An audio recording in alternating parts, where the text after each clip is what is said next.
Está Federico Efrón, que es coordinador del área litigio y defensa legal del CELS. El CELS es el Centro de Estudios Legales y Sociales. Sí, ya lo estamos saludando. Federico, ¿cómo va? Buen día. ¿Qué tal? Buenos días. ¿Cómo están ustedes? Bien, muchísimas gracias por atendernos.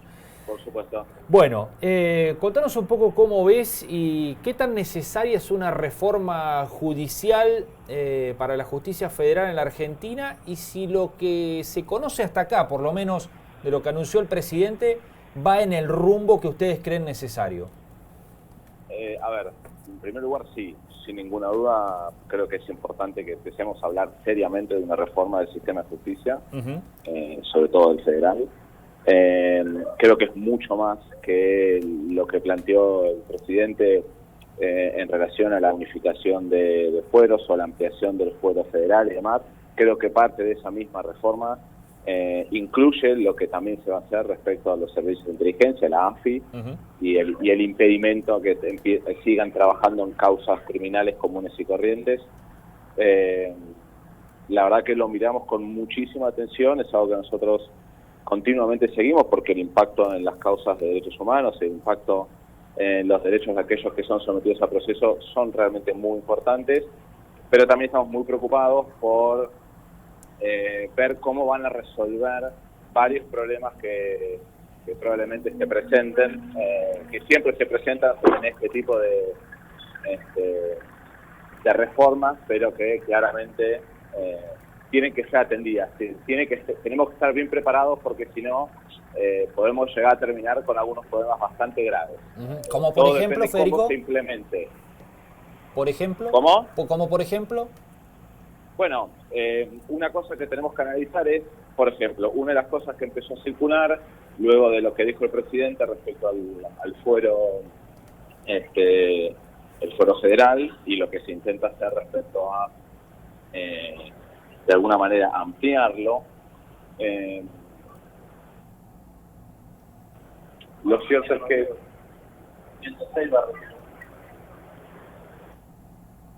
Federico.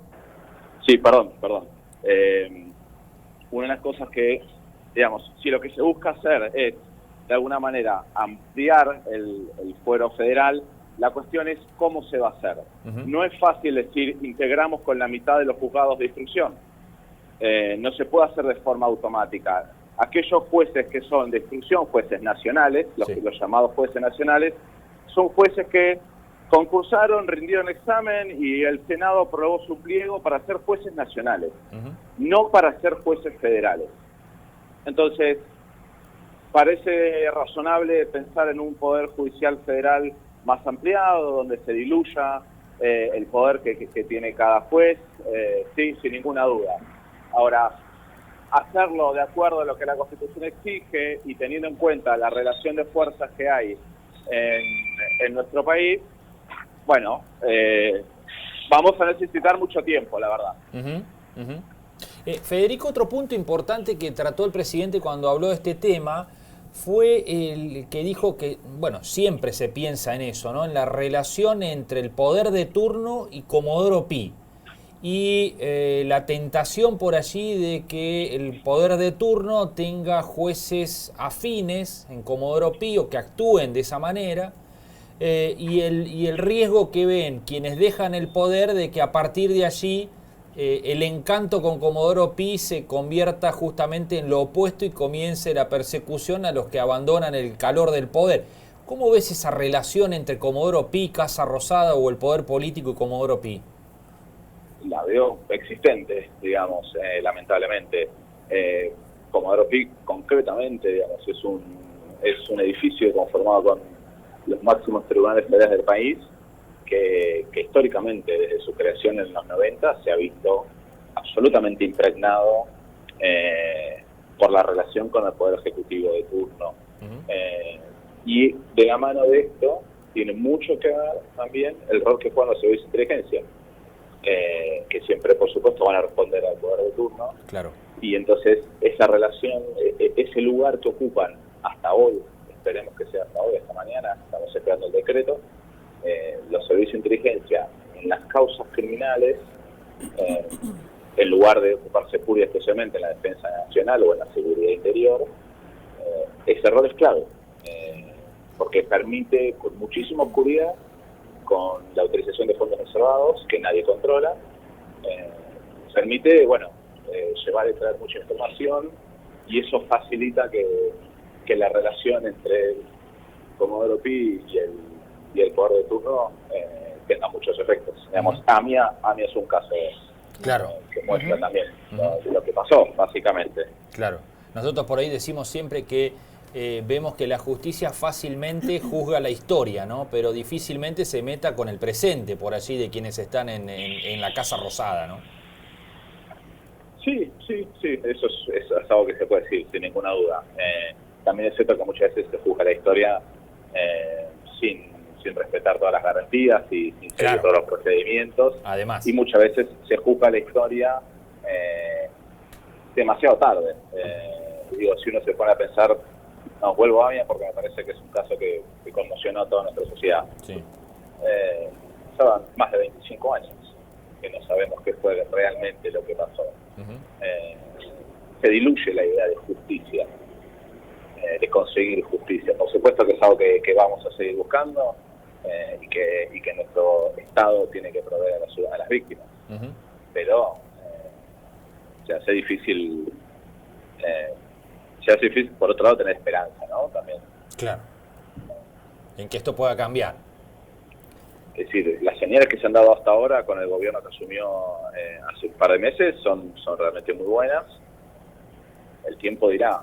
Está bien. Claramente hacen falta actos concretos muy claros que realmente no se enfrenten a una reforma judicial que sea posible de hacer, que tenga efectos concretos claros y en lo inmediato sería real, pero en lo inmediato sí. Y que se contemple también el trámite cotidiano del resto de las causas.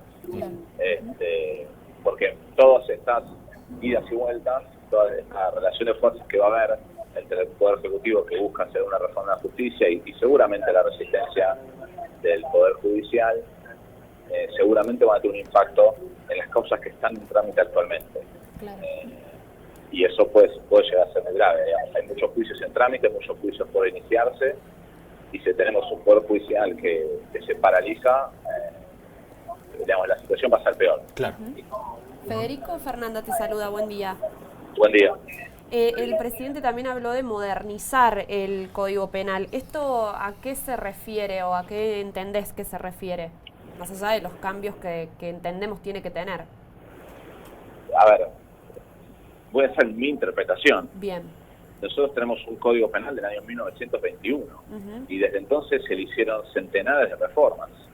Entonces tenemos un Código Penal que en muchas cosas está completamente vetusto, completamente viejo, arcaico. En muchas cosas es completamente desproporcionado. Las penas entre un delito y otro está desactualizado en la medida que hay delitos que no están incluidos. Y entonces claramente necesitamos un nuevo Código Penal. Saldar esos grises de los que a veces hablamos ante casos que nos muestra la realidad. Exacto, claro. Exacto. Bien. Exactamente. Entonces, claramente necesitamos un nuevo Código Penal. La cuestión es, cuando el presidente dice modernizar el Código Penal, ¿a qué se refiere? Si vamos a empezar un nuevo proyecto de reforma del Código Penal, si vamos a partir de la base de algunos de los 4 realizados en los últimos 15 años, si se va a hacer un digesto jurídico que ordene todo el Código Penal, porque hoy en día uno tiene el Código Penal, que es una ley de Congreso, y centenares de leyes que modifican ese código. Entonces uno también tiene que ir a buscar las leyes especiales que son parte del Código Penal. Bueno, bien. Veremos consiste? de qué manera encaran esto. Fue mencionado solapadamente, veremos cuánta relevancia le dan, pero sin ninguna duda lo necesitamos. Federico Javier es mi nombre, buen día. Brevemente Buen día. te pregunto, y perdón porque sea una pregunta muy amplia, muy general, pero en legislación comparada y demás, ¿tienen referencia de otros países de la región? Básicamente que a lo mejor se hayan adaptado mejor a estos tiempos de cambio en diferentes aspectos de la justicia. Es una pregunta, por supuesto, es una pregunta muy amplia y difícil. Yo creo que una cosa que nos va a ayornar a sistemas que funcionan un poco mejor, un poco más aceitados, y no me tengo que ir afuera del país. Pienso en muchas provincias como Santa Fe, como Neuquén, en donde se implementó el sistema acusatorio. Entonces, todo es audiencia, no hay poco escrito, entonces todo es mucho más rápido, todo es mucho más veloz. Bueno, claramente eso es una muy buena opción, es hacia donde tenemos que ir. Si me pongo a mirar otros países en donde también existe el sistema acusatorio, hay otros peligros, porque muchos sistemas, como por ejemplo el norteamericano, termina siendo un acuerdo, un sistema de acuerdos, no de juicios. Entonces no hay juicios orales realmente. Como hay tantos casos, termina todo en un sistema de acuerdos, el famoso plea bargain de las películas, lo que acá conocemos como probation o como juicio abreviado. Eso resulta muchas veces una picadora de carne, porque el que se ve sometido al proceso es siempre la misma persona que viene de un barrio muy humilde, de un barrio muy pobre, que por un motivo u otro se ve inmerso en la justicia penal, no tiene herramientas, tiene un defensor oficial que con mucha voluntad, pero con pocos recursos hace su defensa y tiene todo el poder del Estado del otro Estado, concretamente el Ministerio Público Fiscal. Entonces, hay que mirar hacia afuera también para pensar qué es lo que no queremos. Lo que sí me parece que siempre tenemos que tener en cuenta, y esto es algo que por la experiencia como parte trabajadora del CELS pude ir viendo, es no existen casos como en Argentina en donde no solo el Poder Judicial, sino la sociedad en general han avanzado tanto con los juicios de deshumanidad. Entonces, es como una paradoja tener un sistema judicial, el mismo sistema judicial que tiene tantos problemas para la investigación en muchos casos de derechos humanos y para la investigación de delitos comunes, y a su vez que ha hecho maravillas únicas en el mundo con el avance en los juicios de deshumanidad. Y eso hay que tenerlo en cuenta siempre, hay que recordarlo, y hay que tenerlo siempre sobre la mesa, porque a la hora de discutir una reforma del sistema, a la hora de discutir una reforma del Código Penal, también tiene impacto en esos juicios. Y es importante que el impacto sea solo positivo y no puede generar, por ejemplo, mayores demoras en los juicios de lesa, que es un problema que estamos afrontando en estos días. Claro. Federico, bueno, haciendo un poco un repaso de todo lo que has dicho y llevándolo a alguna cuestión bien concreta, ¿existe el lawfare acá en Argentina, esto que se ha puesto tan de moda en la discusión política? Y por el otro lado, ¿hay a consideración del CES presos políticos en Argentina? Bueno, es un tema muy complejo. Yo creo que, acá voy a hablar más desde un punto de vista personal. Sí.